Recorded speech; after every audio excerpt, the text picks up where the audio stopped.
నమస్కారం. ఈరోజు మనం ఒక చాలా ఆ, ఆసక్తికరమైన అంశంలోకి వెళ్తున్నాం. అవును. మన ఆలోచనలు అవి మన జీవితాన్ని ఎలా నడిపిస్తాయి, ఇంకా మన మనస్సును మనం ఎలా అదుపులో పెట్టుకోవచ్చు దీని గురించి కదా. సరిగ్గా అదే. ఈ వివరాలు మన ఇంగ్లీష్ కోచ్ వారి సమాచారం నుంచి తీసుకున్నాం. మన లక్ష్యమేంటంటే ఈ మనస్సులో ఉన్న శక్తిని దాన్ని జీవితంలో మార్పు తీసుకురావడానికి ఎలా వాడాలి అని తెలుసుకోవడం. అవును. ఇప్పుడు చూడండి, మన మెదడులో ప్రధానంగా 2 భాగాలు ఉంటాయి. 2 భాగాలా? అవును.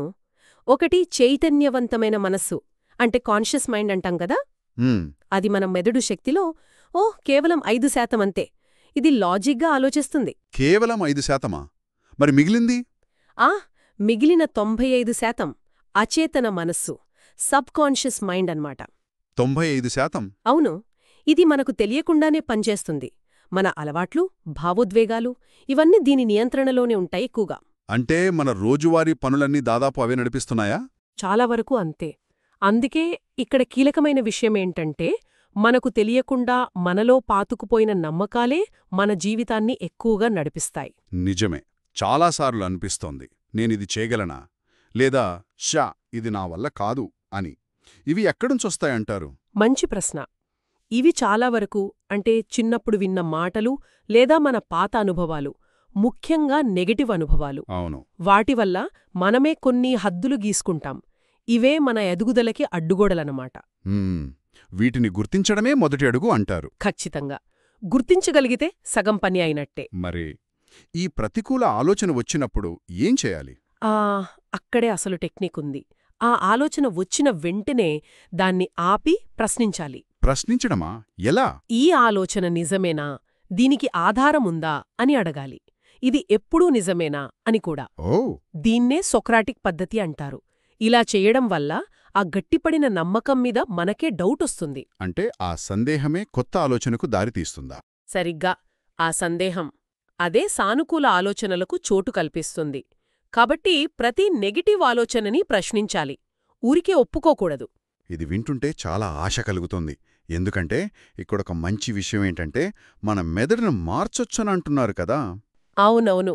అదే అద్భుతం. మన మెదడు రాయి కాదు. దాన్ని ఎప్పుడైనా మార్చొచ్చు, ఏ వయసులోనైనా. దానికే కదా న్యూరోప్లాస్టిసిటీ అని పేరు. అవును, అదే న్యూరోప్లాస్టిసిటీ. అంటే మన మెదడు తనను తాను మార్చుకునే శక్తి కలిగి ఉంటుంది. అంటే మనం కొత్త విషయాలు నేర్చుకున్నా, కొత్త అలవాట్లు చేసుకున్నా మెదడులో మార్పులొస్తాయా? వస్తాయి. భౌతికంగానే మార్పులొస్తాయి. కొత్త నరాల కనెక్షన్స్ ఏర్పడతాయి. పాతవి బలహీనపడతాయి. మనం దేన్ని పదే పదే చేస్తామో, ఆలోచిస్తామో అదే బలపడుతుందన్నమాట. గ్రేట్. అంటే మార్పు ఎప్పుడూ సాధ్యమే. ఖచ్చితంగా. మరి ఈ న్యూరోప్లాస్టిసిటీని మనకనుకూలంగా ఎలా మార్చుకోవాలి? కొన్ని పద్ధతులున్నాయి. చెప్పండి. ఒకటి, రోజు స్వీయ ధృవీకరణలు, అంటే అఫర్మేషన్స్.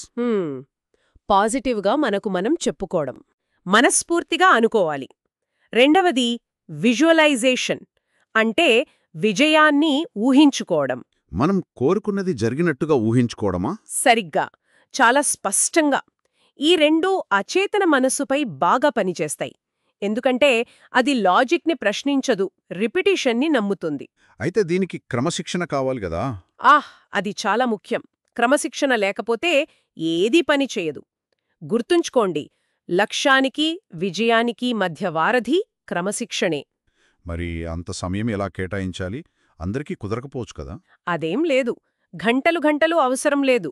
రోజూ ఓ 5 నిమిషాలు చాలు. కేవలం 5 నిమిషాలా? అవును. ఉదయం లేవగానే ఓ 2 నిమిషాలు పాజిటివ్ అఫర్మేషన్స్ చెప్పడం అనుకోండి. సరే. 1 నిమిషం మీ లక్ష్యం సాధించినట్లు ఊహించుకోండి. ఇంకో 2 నిమిషాలు మీ జీవితంలో ఉన్న మంచి విషయాలకు కృతజ్ఞత చెప్పండి. ఇంతేనా? ఇంతే. కానీ రోజూ చెయ్యాలి. ఈ చిన్న, స్థిరమైన అలవాట్లే పెద్ద మార్పు తెస్తాయి. ఇది మనస్సుకి ట్రైనింగ్ లాంటిది. అవును కదా.